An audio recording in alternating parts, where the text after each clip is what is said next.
wabarakatuh. Sampurasun. Apa kabar Sobat Harmoni?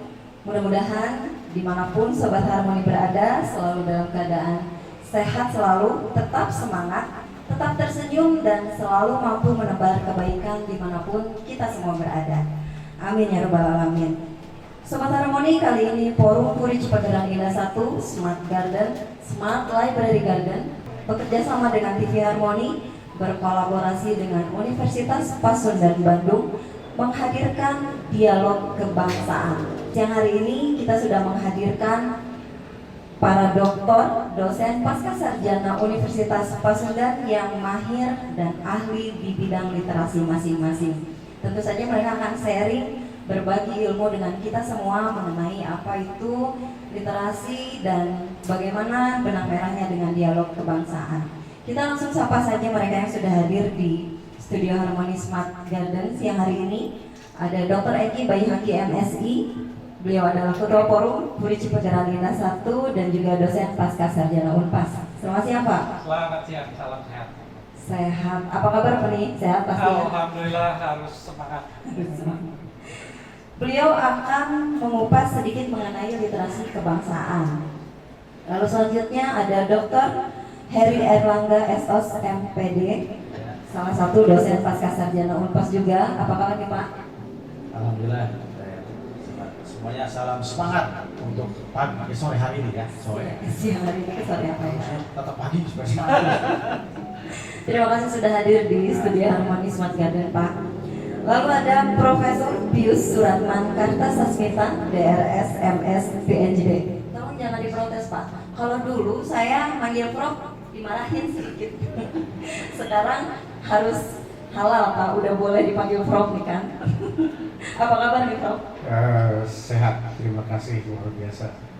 Tentang profesornya, kali ini saya harus menerima. Ya itu sehat, anggap sebagai penghargaan, pengakuan apa yang sudah dikerjakan selama ini. Tidak ada yang berubah karena badan saya tetap kecil.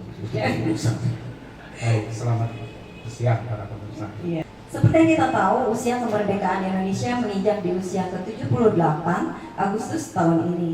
Nah, gimana nih agar kita semua bisa sama-sama menjaga dan ikut serta dalam ikhtiar terus melaju untuk Indonesia maju.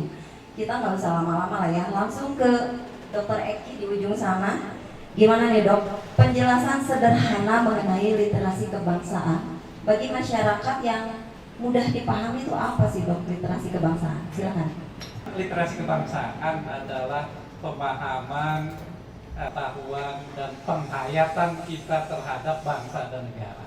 Nah tadi salah satu kebangsaan, pemaknaan dari kebangsaan kita saat ini adalah kalau kita mau berkolaborasi dengan semua unsur anak bangsa, apakah itu beda suku, beda agama, beda profesi, itu adalah sudah memahami literasi kebangsaan. Jadi pemahaman dan penghayatan literasi kebangsaan hakikatnya adalah bagaimana keterikatan kita dengan negara. Jadi hubungan kita dengan negara setidaknya ada 3 hubungan ya. Ada hubungan emosional. Kalau kita merasa punya hubungan emosional dengan negara, itu dalam konteksnya namanya nasionalisme. Itu kata Bung Karno mengatakan nasionalisme itu sederhananya adalah bagaimana kita dengan tanah dan air Indonesia menyatu. Jadi kalau kita menyatu, nah itu sudah nasionalisme. Kemudian hubungan formal. Yang ketiga ini adalah yang penting hubungan fungsional. Artinya apa?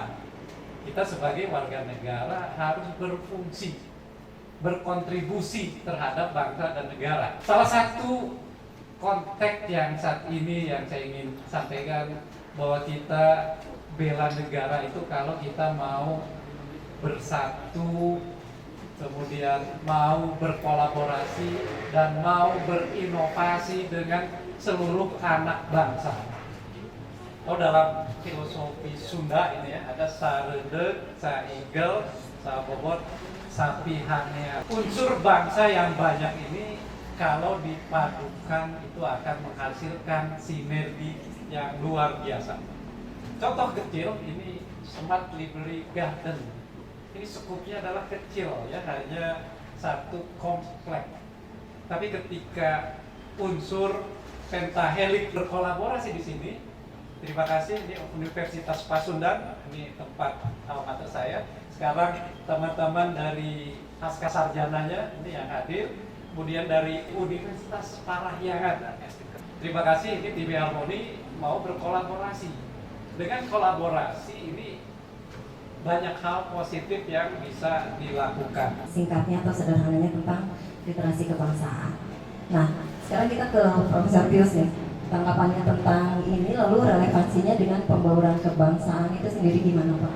Sudut pandang yang saya pakai karena saya belajarnya sosiologi 2,5 tahun di UI, lalu 4,5 tahun di tempat lain, jadi mungkin bias atau kecenderungannya akan lebih banyak dari situ. Yang pertama, ketika bicara soal bangsa, biasanya dikaitkan dengan negara. Nah, saya mau sederhananya, kalau negara mungkin itu lebih struktur untuk satuan sosial yang lebih tegas tentang pembagian kekuasaan, jadi intinya hubungan kekuasaan, sementara kebangsaan lebih sifatnya kultural dan sosial barangkali. Tapi dua-duanya itu merupakan kesatuan sosial atau satuan sosial. Pertanyaannya, bagaimana itu bisa dibangun? Nah, pertama saya mau mulai dari pemahaman diri pribadi saja, individu. Yang pertama, manusia itu atau keberagaman, keunikan itu merupakan hakikat manusia yang pertama. Karena kita dilahirkan sebagai manusia individu yang unik. Tidak ada yang sama garis tangannya atau apapun. Yang kedua, keunikan itu kemudian dibangun dalam satuan sosial, hakikat manusia yang kedua, yaitu manusia sebagai makhluk sosial. Satuan sosial pertama yang paling dekat adalah keluarga, kemudian tetangga, dan seterusnya sampai lingkup yang paling luas, kemanusiaan itu sendiri sebagai sebuah genre yang paling luas. Ketika bicara soal kebersamaan di dalam kelompok sosial, mudah diucapkan tapi susah dijalankan. Kebersamaan entah di dalam kelompok yang paling kecil sampai kelompok yang paling besar itu harus diperjuangkan setiap hari. Apa dasarnya? Yang pertama, kita tidak bisa hidup bersama dengan damai dan sejahtera dan aman kalau yang pertama tidak bisa menyadari identitas diri sendiri, siapa kita, dari mana berasal, mau kemana, dan kemudian dibesarkan. Keunikan-keunikan yang sampai sekarang kita alami itu menjadi identitas kedua kita setelah identitas individu. Kalau kita tidak sadar itu, tidak mencintai siapa diri kita dengan segala identitasnya, makin luas kita dibesarkan, ya harus semakin betul mencintai siapa kita. Kalau tidak bisa menemukan jati diri itu, baik jati diri pribadi maupun jati diri individual, agak sulit diharapkan kita bisa menghargai, memahami, mencintai kelompok atau satuan sosial yang berbeda. Jadi itu yang saya pikir hal pertama. Hal kedua, ketika bicara mau masuk ke kelompok sosial yang lebih luas, kelihatannya di kelompok yang lebih kecilnya harus tuntas tari sih nggak bisa. Tapi paling tidak sudah lahir, sudah mengalami apa artinya dicintai, apa artinya dihargai, sudah terlatih bagaimana kalau ada persoalan bisa bertengkar. Esensinya barangkali saya kira dua hal itu. Tahu jati diri, tahu kelompok di mana saya berafiliasi, karena itu kadang-kadang bukan pilihan. Itu kita dibesarkan di sana, dan saya pikir setiap kelompok membangun karakter hakikat sosial manusia yang kedua. Begitu bicara soal pembauran, bicara soal kebangsaan, tetap harus diucapkan, tetap harus dibayangkan. Kalau tidak dibayangkan itu susah menjalankan itu. Tapi yang lebih penting lagi, saya kira kita semua harus melatih diri untuk hidup bersama orang yang berbeda tanpa menjadi panik-panik gitu ya. Ada 3 hal esensi yang bisa saya ambil barusan Pak, bahwa kenali diri sendiri, mau kenal dengan orang lain, dan siap hidup bersama. Maka akan ada kebangsaan yang utuh di TPN. Baik, kita bergeser ke Dr. Heri. Sederhana saja nih Pak, filosofi bisnis itu apa nih Pak? Oh, aduh, ini langsung ditanya soal filosofi ya. Pak Otius, ya, Dr. Eki, semuanya yang ada di sini. Jadi kalau tugas narasumber itu harus bisa ngait-ngaitkan dari isu-isu pembicaraan gitu ya. Kalau bicara semangat kebangsaan, keberagaman, itu semua perlu modal kan gitu. Perlu modalnya apa sih? Sekarang tren bangsa ini bagaimana ingin membangkitkan ya modal sosial dari masyarakat. Di antaranya kalau Pak Eki sudah sering bicara yang namanya inovasi, kemandirian, kreativitas, itu memang ada dalam spirit kewirausahaan ya. Spirit entrepreneur, orang menjalankan spirit bisnis, oke lah, seperti itu. Ini penting kalau bicara semangat kebangsaan, kebersamaan, keberagaman, tidak dengan spirit inovasi, kreatif, kemandirian juga itu tidak bisa kita tumbuh. Coba kita buktikan fenomena di lapangan. Kalau kita berbicara bisnis, orang sudah konotasinya itu cari untung rata-rata. Saya tanya itu ya. Nah, saya kebetulan mengajar filsafat bisnis Pak Fius. Saya meluruskan nih. Jadi sebelum bisnis, kalau di sisi filosofinya itu terlalu kicik kalau kita mengatakan mencari untung. Sebetulnya adalah bagaimana bisnis aktivitas tukar menukar barang jasa, perniagaan dan seterusnya untuk mengangkat harkat hidup, bayangkan itu harkat hidup, derajat ataupun meningkatkan kesejahteraan bersama, kan beda ya maknanya. Tapi kita tidak ego gitu. Tidak kita mementingkan diri sendiri. Kebersamaan itu muncul Pak seperti itu.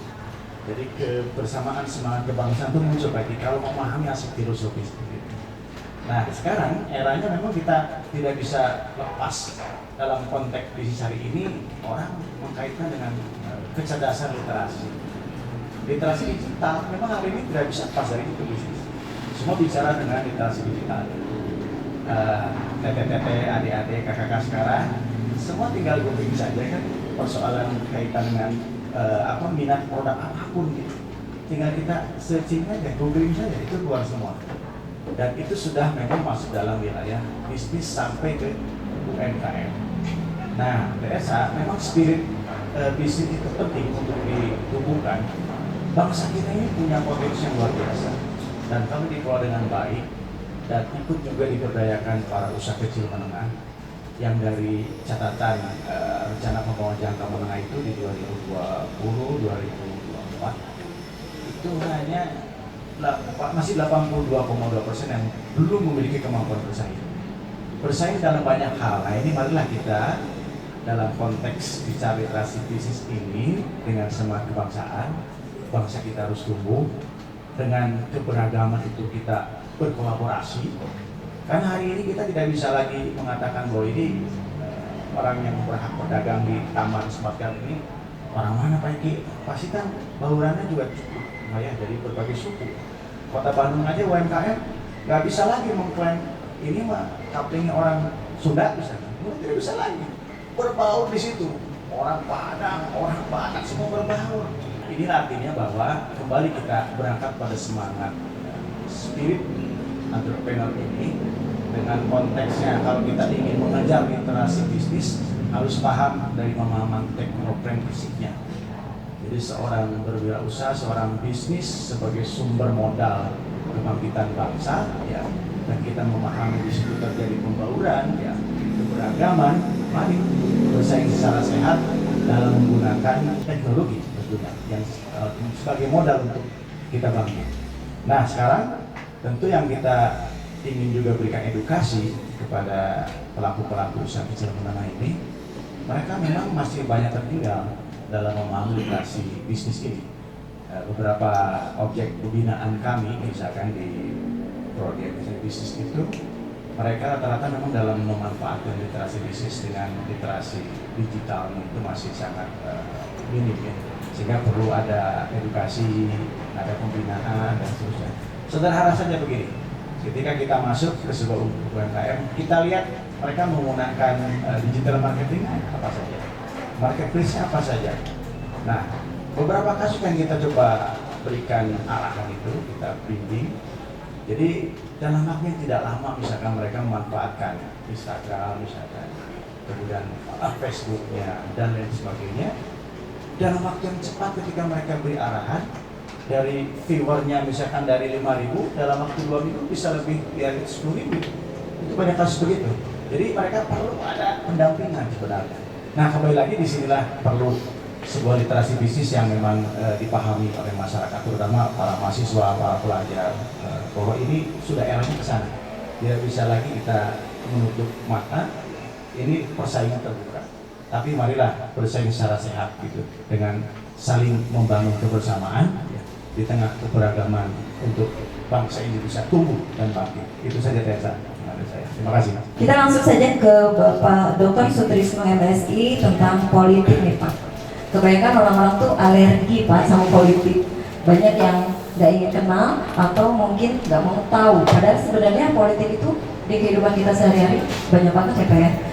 Bagaimana nih penjelasan mengenai literasi politik yang sederhana yang bisa dipahami oleh masyarakat kita nih Pak? Silakan. Tentu politik ini menjadi kalimat yang saat ini sedang menjadi pembicaraan umum, karena hampir seluruh media saat ini itu mengumumkan, menyampaikan, mengiklankan, bahkan berita-berita yang ada di seluruh media itu semuanya bicara tentang para calon presiden, calon wali kota, calon gubernur, calon anggota dewan dan lain-lain. Dan itu pasti orang memahami politik, gitu ya. Oh, ini tahun-tahun politik. Nah, sekarang apa politik menurut pemahaman ahli? Saya ingin menghadirkan 3 definisi yang sederhana. Yang pertama dari Aristoteles. Aristoteles justru memahami politik itu sangat luar biasa, merupakan pengambilan keputusan, pengambilan kebijakan untuk membuat masyarakat atau rakyat memiliki kekuatan untuk bersatu. Jadi menjunjung tinggi persatuan. Jadi kalau orang yang berpolitik atau para pemimpin politik itu ditugaskan untuk bagaimana persatuan dan kesatuan di sebuah negara, di satu negara itu bisa diwujudkan. Nah, jadi ini pemahaman politik yang luhur, gitu ya, pemahaman politik yang dianggap sangat baik. Jadi politik menurut Aristoteles tadi bahwa seorang penguasa atau pemimpin negara itu merupakan petugas ya, atau orang yang memiliki keluhuran budi, memiliki kemampuan untuk menyatukan masyarakatnya agar tidak terjadi konflik dan lain-lain. Kemudian yang kedua, pemahaman politik menurut Plato. Jika seseorang itu berkecimpung dalam bidang politik, maka dia adalah orang yang akan mewujudkan keadilan bagi seluruh rakyat. Jadi kalau begitu, politik itu tidak ada negatifnya.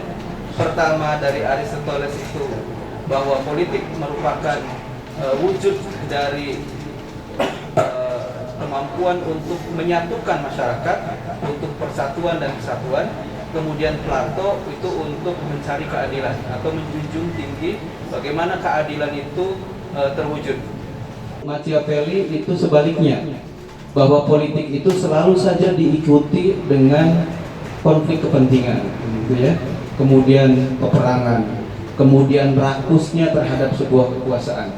Nah, tentu dalam pemahaman kebangsaan ini, mari kita ingat bahwa politik yang kita laksanakan itu adalah politik yang kalau bisa itu lebih berkiblat kepada pemahaman Aristoteles dan Plato. Bagaimana politik tidak membelenggu kita menjadi sumber konflik, dan renggangnya persatuan, kesatuan, dan rasa kebangsaan kita, tapi justru politik memberikan pencerahan, memberikan kesejukan, kenyamanan dalam berbangsa dan bernegara. Menurut Pak Irfan tuh dari segi literasi bahasa gimana? Dengan bahasa ini mempunyai kekuatan, bahasa dan kekuatan, bahasa identitas dan bahasa sebagai kekuasaan. Apa kaitannya bahasa dengan kekuatan di era politik saat ini? Dengan bahasa ini ternyata bisa memberikan dampak yang sangat luar biasa. Misalnya dengan bahasa, pemilihan bahasa yang tidak bijak, pemilihan bahasa yang tidak santun, tidak sesuai dengan budaya Indonesia, ini bisa memberikan dampak, misalnya demonstrasi atau misalnya hal-hal yang lainnya. Oleh sebab itu kita perlu namanya literasi berbahasa. Kemungkinan literasi berbahasa ini erat kaitannya dengan literasi yang saat ini digalakkan oleh pemerintah, terutama Kementerian Pendidikan dan Kebudayaan. Di antaranya adalah literasi membaca, kemudian literasi menulis, dan kemungkinan juga ada namanya literasi navigasi. Bagaimana kita menggunakan gadget, menggunakan alat elektronika untuk mencari informasi yang sesuai dengan kebutuhan kita. Kemungkinan literasi bahasa ini setingkat lebih tinggi daripada membaca, kemudian menulis, dan juga navigasi informasi. Satu tingkat ini adalah bagaimana kita menggunakan modal pengetahuan yang kita dapat dari membaca, kemudian menulis navigasi, misalnya begitu, secara bijak, secara santun. Nah, bagaimana caranya? Menurut hemat saya, itu harus dimulai dari level atas, kemudian level bawah. Kenapa demikian? Karena bahasa sebagai identitas. Biasanya orang yang tokoh-tokoh, jika dia berbicara menggunakan bahasa tertentu, ini efeknya akan luar biasa. Literasi ini harusnya dimulai dari tokoh-tokoh nasional, misalnya begitu, harus lebih santun di dalam berbahasa. Ini juga menunjukkan bahwa kita sebagai bangsa Indonesia itu bangsa yang santun melalui ungkapan-ungkapan berbahasanya. Dalam konteks kebangsaan, kesantunan ini sangat dibutuhkan oleh masyarakat Indonesia, karena masyarakat Indonesia masih mengidolakan, masih berkiblat kepada tokoh-tokoh nasional. Jika tokoh-tokoh nasional ini menggunakan bahasa secara santun, secara baik dan secara benar, kemungkinan besar ini masyarakat juga akan meniru. Sehingga harapannya adalah dengan literasi berbahasa ini, yang saya maksud di sini adalah literasi berbahasa secara santun. Jadi ketika kita kaitkan dengan konteks kebangsaan, harapannya semua masyarakat Indonesia melalui bahasanya harus lebih santun. Lanjut ke Dokter Idi, dari segi media nih Pak, idealnya seperti apa nih Pak? Kita akan menyambung, supaya saling menyambung. Jadi saya tiba-tiba teringat kalau bahasa. Jadi kita sebenarnya punya ungkapan yang sederhana ya, yang sulit dipraktekkan. Katanya sedekah yang paling murah itu adalah berkata-kata yang baik, kalimatan thayyiban, senyum. Nah, itu adalah modal. Literasi media maksudnya bagaimana kita bisa memahami, menggunakan media secara bijak untuk membuat kita tumbuh. Jadi kalau kita menggunakan gadget itu menjadi kita tumbuh. Kita tidak terjebak kepada hal-hal yang bersifat justru membuat kita terpuruk. Jadi kenapa media itu ada di mana-mana? Jadi kita seperti tidak bisa lari dari media. Dia menjadi sarana kita untuk mengajar. Dia juga menjadi sarana kita untuk berbisnis. Nah, dia membuat ruang kemungkinan untuk kita tumbuh atau untuk membuat kita semakin terpuruk. Jadi media selalu ada di mana-mana dan media menjadi bagian dari hidup kita. literasi media mengajak kita membalik. Kita jangan didikte oleh media, tapi kita lah yang mendikte media. Media, jika kita tidak mampu menggunakannya dengan bijak, media adalah salah satu kendaraan yang paling mudah untuk memecah belah bangsa Indonesia. Harapannya di ulang tahun kemerdekaan Indonesia yang sekarang yang ke-78 yang mengusung tema terus melaju untuk Indonesia maju ini apa nih Pak? Sederhana saja untuk masyarakat bisa paham bahwa mereka harus melakukan apa. Jadi kata kuncinya kita harus menjadi bagian dari solusi dan kita menebar kebaikan dan memberi nilai tambah kepada semua. Jadi khairun nas anfa'uhum linnas. Manusia yang baik yang memberi kemanfaatan kepada flora bahkan kepada fauna. Pesannya untuk diri sendiri, untuk semua dan juga khususnya teman-teman juga, jangan pernah lelah. Yang keduanya, ya terus berjuang dan selalu punya sikap optimis, bersikap positif, karena dengan sikap itu saja kita banyak sekali tantangan, apalagi kalau dengan sikap yang pesimis. Saya kira itu double. Hari kita katakan bahwa memang bicara bisnis sudah tidak bisa lagi kita lakukan. Hanya artinya bahwa spirit bisnis di sini bagaimana adik-adik mahasiswa pelajar itu menumbuhkan spirit tadi itu kemandirian, inovasi dan kreativitas. Dan persiapkanlah diri Anda itu menjadi seorang job creator, bukan job seeker gitu ya. Jadi kita harus terus membangun spirit bisnis dalam hal luas bicara spirit entrepreneur ini dengan kreativitas, inovasi dan kemandirian dan attitude. Dalam politik ada bahasa tidak ada kawan dan lawan yang abadi. Yang ada adalah kepentingan yang abadi. Nah, mari kita rubah. Tidak ada kawan dan lawan yang abadi kecuali kebaikan. Indonesia maju perlu dibangun melalui literasi berbahasa, melalui berbahasa kesantunan berbahasa, sehingga identitas bangsa Indonesia tidak akan terlupakan walaupun Indonesia menjadi negara maju, negara modern, tetapi tidak lepas dari identitas bangsa Indonesia, yaitu identitas kesantunan berbahasa. Secara sederhana saya ingin menyampaikan pesan kepada pemirsa Harmoni, TV Harmoni. Yang pertama, tentu saja gunakan media ya secara bijak. Atur waktu untuk anak-anak dalam menggunakan HP, kemudian imbangi dengan perlahan-lahan menumbuhkan kebiasaan membaca. Itu saya kira penting untuk menumbuhkan pribadi yang percaya diri, menghargai perbedaan, membuat kita tumbuh apa yang kita sukai. Itu diawali dari salah satu dari melakukan hal sederhana seperti itu. Terima kasih. Baik, terima kasih para dosen pasca sarjana Unpas sudah sharing di sini. Terima kasih Sobat Harmoni sudah membersamai. Mudah-mudahan kita dapat mengambil benang merah dari apa yang sudah disampaikan oleh para narasumber. Kita tutup dengan pantun, buah nanas, buah ceri, dicampur gula enak sekali. Cukup sekian bincang-bincang kali ini. Semoga kita bisa bertemu lagi di kemudian hari. Assalamualaikum warahmatullahi wabarakatuh.